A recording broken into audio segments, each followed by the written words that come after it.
এই কাচের বোতলটি আমি আগে এর কিছুটা অংশ সাদা অ্যাক্রিলিক রং দিয়ে রং করে রেখেছিলাম।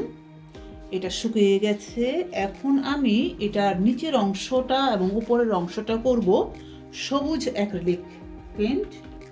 তো বরাবরের মতোই আমি একটুখানি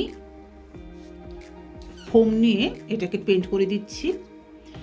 এখানে আমি যদি সমান্তরাল রাখতে চেতাম তাহলে স্কচ টেপ মেরে নিতাম, কিন্তু আমি সমান্তরাল রাখবো না, কারণ এখানে আমি কিছু গাছপালা এঁকে দিব, তো সমান্তরাল করার প্রয়োজন নেই।